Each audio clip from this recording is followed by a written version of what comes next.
In the lands of ancient Israel, a new chapter in God's story was about to begin. A chapter of miracles, battles, life, death, and faith. This is the story of a man named Elisha, a man who followed a prophet and became one.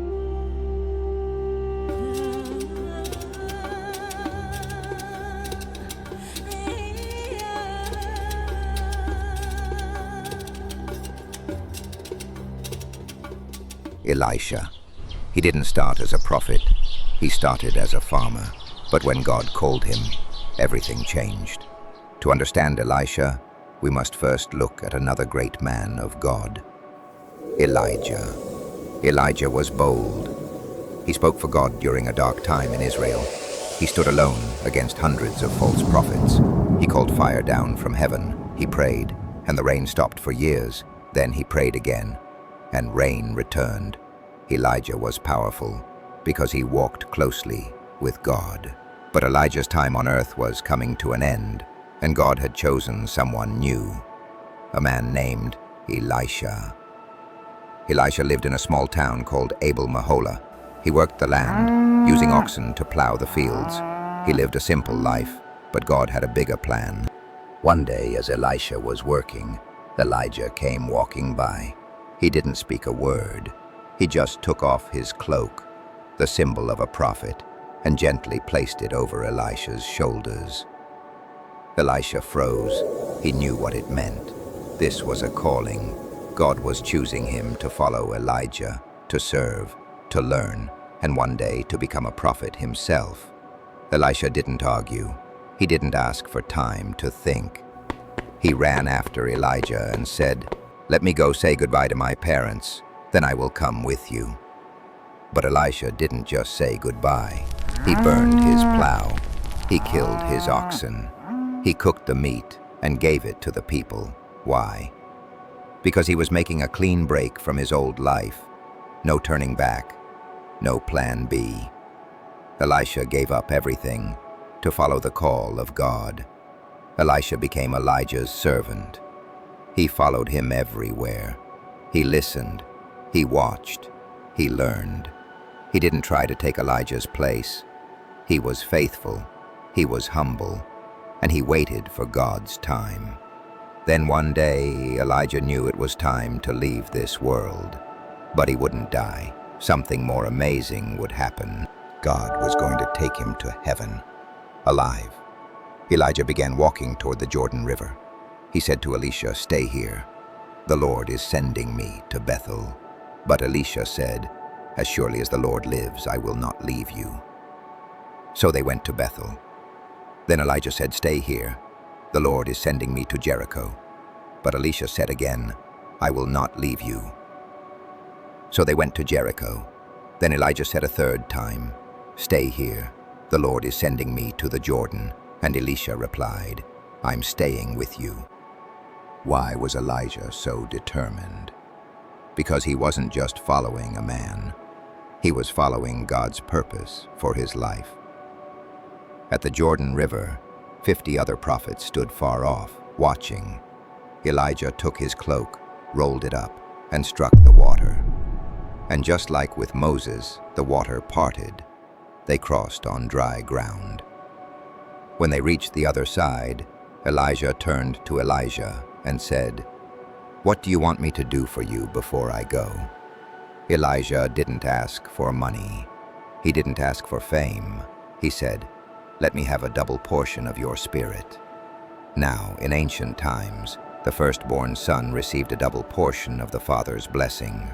Elijah was asking to be Elijah's spiritual heir, not to be greater, but to carry on the mission. Elijah said, "You have asked a hard thing, but if you see me when I'm taken from you, it will be yours." They kept walking. Then, suddenly, a chariot of fire appeared from the sky, with horses of fire. A whirlwind spun around them, and right before Elijah's eyes, Elijah was taken up to heaven in the chariot of fire. Elisha cried out, my father, the chariots and horsemen of Israel." And then Elijah was gone. Elisha stood there in silence. He tore his clothes in sadness, but something remained. Elijah's cloak. It had fallen to the ground. Elisha picked it up. It was now his, the symbol of God's calling. He walked back to the Jordan River, held up the cloak, and struck the water. "Where is the Lord, the God of Elijah?" he cried. And the waters parted. God was with Elisha. The 50 prophets watching from a distance saw it all, and they said, "The spirit of Elijah now rests on Elisha." This wasn't just about a man. It was about the power of God, passed on to someone new. Elisha didn't earn it through greatness. He received it through faithfulness. Elisha's story didn't begin with miracles. It began with a decision. He gave up everything, his farm, his family, his comfort, to follow God's call. He served humbly. He stayed close to his teacher. He waited on God's timing. And when the moment came, he stepped into his purpose. God didn't choose Elisha because he was powerful. He chose him because he was faithful. Elisha teaches us, sometimes God calls us in quiet ways. Sometimes following God means leaving things behind. But when we trust him, he does amazing things through us. And for Elisha, the miracles were just beginning. Elisha's first public miracle happened in the city of Jericho. The people came to him and said, "Our town is good, but the water is bad. The land cannot grow crops." Elisha asked for a clean bowl with salt in it. He went to the spring of water, threw the salt in, and said, "This is what the Lord says. I have healed this water. It will no longer cause death or make the land unfruitful." And just like that, the water was healed. The land became healthy again. This miracle showed that God brings life, even where there was once death. After leaving Jericho, Elisha was walking toward Bethel. A group of boys came out of the city and began to mock him. They laughed and shouted, "Go away, Baldy! Go away, Baldy!" They weren't just teasing Elisha. They were mocking a prophet of God. They had no respect for God's servant or God's name. Elisha turned, looked at them, and spoke a curse in the name of the Lord. Then suddenly 2 bears came out of the forest and attacked them. 42 boys were injured or killed. It was a shocking moment, but it was a warning. God is holy. Disrespecting him or his messengers is dangerous. This miracle wasn't about revenge. It was about fear of the Lord. One day a widow came to Elisha crying. Her husband had served God, but now he was dead. She had no money, and a man was coming to take her 2 sons as slaves. Elisha asked, "What do you have in your house?" She said, "Only a small jar of oil." Elisha told her, "Go borrow as many empty jars as you can from your neighbors. Then go into your house, shut the door, and start pouring oil." She did just as he said. She and her sons filled jar after jar, and the oil didn't stop flowing until every jar was full. Elisha said, "Now go sell the oil, pay your debts, and live on the rest." God took the little she had and turned it into more than enough. This wasn't just about money. It was about how God sees the desperate and takes care of them. In a town called Shunammite, a rich woman often invited Elisha to eat when he passed by. She said to her husband, "This man is a holy prophet. Let's build a small room for him on our roof." So they did, with a bed, a table, a chair, and a lamp. It was simple, but full of kindness. One day, Elisha wanted to bless her in return. He found out she had no son, and her husband was old. So he called her and said, "Next year, around this time, you will hold a son." She was shocked. "Please don't lie to me," she said, but it wasn't a lie.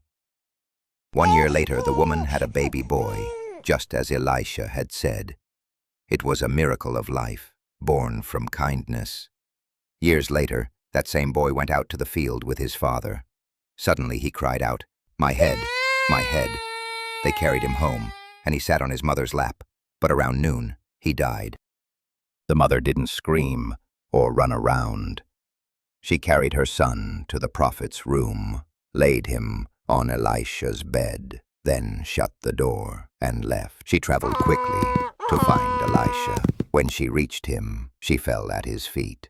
"Did I ask for a son? Didn't I say, 'Don't give me false hope'?" Elisha saw her pain. He didn't waste a moment. He went with her. Elisha came to the house. He went upstairs alone. The child lay lifeless on the bed. Elisha prayed to God. Then he lay on the boy, mouth to mouth, eyes to eyes, hands to hands. The boy's body began to grow warm. Elisha got up, walked around, then lay on the boy again. Suddenly, the boy sneezed 7 times and opened his eyes. He was alive. Elisha called for the mother. She came upstairs, saw her son breathing, and fell to the ground in worship. God had raised her son from the dead. This miracle showed the deep compassion of God and the great power he had placed in Elisha. Later, during a famine, Elisha and the prophets were cooking stew. Someone picked wild plants to put in the pot, but didn't know they were poisonous. As the men ate, they cried out, "Man of God, there is death in the pot." Elisha calmly threw some flour into the stew and said, "Pour it out for the people to eat." The poison was gone. The food was safe. Even in a famine, even in danger, God protected his people through Elisha. A man brought Elisha 20 small loaves of bread to give to others. But there were 100 hungry men. Elisha said, "Give it to the people to eat." His servant asked, "How can this little bread feed so many?" Elisha replied, "This is what the Lord says. They will eat and have leftovers." And it happened. They all ate, and there was food left over. This miracle reminds us, God's supply never runs out. He provides more than enough. At this time, Israel's enemy was the kingdom of Aram. The king of Aram was planning to attack Israel.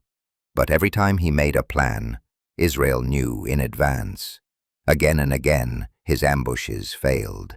The king was angry. "Which one of you is a spy?" he shouted at his men. But they said, "No one is a spy, my king. It's Elisha, the prophet in Israel. He tells the king of Israel even what you say in your bedroom." That's how closely God spoke to Elisha. He didn't need to be in the room. God told him everything. The king of Aram sent a huge army at night to capture Elisha. They surrounded the city where Elisha was staying. In the morning, Elisha's servant woke up and saw the army. He panicked. "Oh no, my master, what shall we do?" But Elisha said calmly, "Don't be afraid. Those who are with us are more than those who are with them." Then Elisha prayed, "Lord, open his eyes so he may see." And suddenly, the servant's eyes were opened. He saw the hills filled with horses and chariots of fire, heaven's army surrounding the enemy. God had sent invisible protection. What looked like defeat was really deliverance. Then Elisha prayed again, "Lord, strike this army with blindness." And God did. The entire army couldn't see. Elisha went out to them and said, "This isn't the way, follow me." And he led them straight into the heart of Samaria, the capital of Israel. When they arrived, Elisha prayed, "Lord, open their eyes." And when they looked, they were surrounded by Israel's army. The king of Israel asked Elisha, "Should I kill them?" But Elisha said, "No, feed them, give them water, let them go home." So the king did, and after that the raiders from Aram stopped attacking Israel. Sometimes the greatest victory is mercy. Later the king of Aram attacked again. This time he surrounded the city of Samaria. No one could go in or out. Food ran out. People were starving. It was so bad, some even began to eat human flesh. The king of Israel was heartbroken and furious. He blamed Elisha. He said, "I will kill him today." But Elisha gave a strange prophecy. By this time tomorrow, food will be cheap and plenty in Samaria. One of the king's officers said, "That's impossible. Even if God opened the windows of heaven, it couldn't happen." But Elisha replied, "You will see it with your eyes, but you won't eat any of it." God was about to move. Outside the city gate, 4 men with leprosy sat alone. They were hungry and hopeless. They said, "Why sit here until we die? If we go into the city, we'll die. If we go to the enemy camp, they might kill us or feed us." So they walked toward the enemy camp. But when they arrived, the camp was empty. Not a single soldier remained. God had caused the Aramean army to hear the sound of horses and chariots. They thought Israel had hired a powerful army. They panicked and ran in the night, leaving everything behind. Tents, food, silver, clothes, everything. The lepers shouted the news. The people rushed out. And just like Elisha said, food became cheap and plentiful. But the officer who mocked God, he was trampled by the crowd. He saw the miracle, but never tasted it, exactly as Elisha had spoken. Remember the woman from Shunem, the one whose son was raised from the dead? Because of a famine, she had left her land for several years. When she came back, others had taken it. She went to the king to ask for her land back. At that exact moment, Elisha's old servant Gehazi was telling the king about her story, including how Elisha had raised her son. When the woman arrived, Gehazi said, "This is the woman, and this is the boy Elisha brought back to life." The king was amazed. He ordered that all her land, and every crop she missed, be returned to her. When God's favor is on your life, He works behind the scenes, at the perfect time. Elisha later traveled to Damascus. The king of Aram Ben-Hadad was sick. He sent a servant named Hazael to ask Elisha, "Will I recover from this illness?"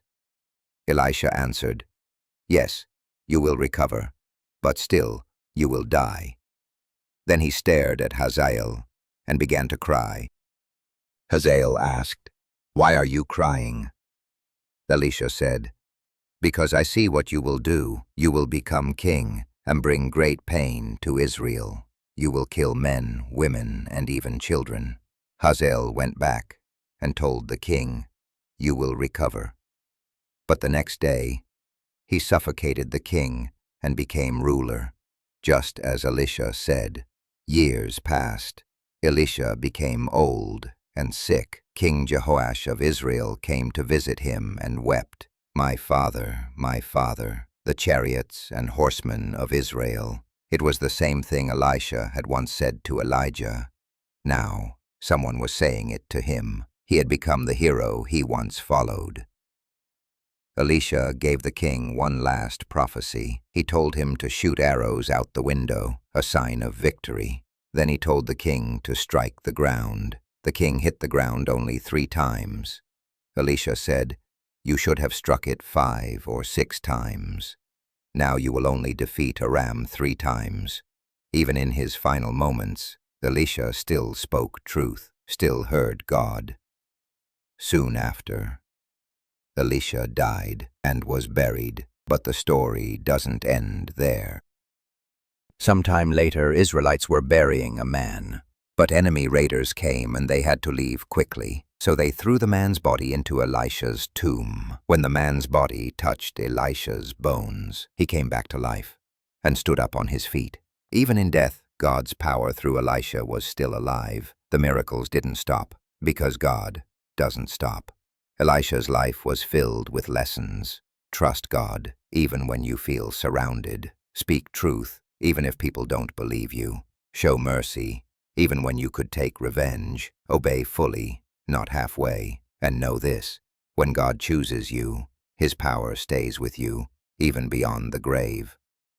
Elisha reminds us, it's not about being famous, it's about being faithful. And that's the story of Elisha, a man who followed God with all his heart and saw miracles beyond imagination. If this story encouraged you, don't forget to like, share, and subscribe for more Bible stories brought to life. Thanks so much for watching. God bless you, and remember, it's not about being famous. It's about being faithful.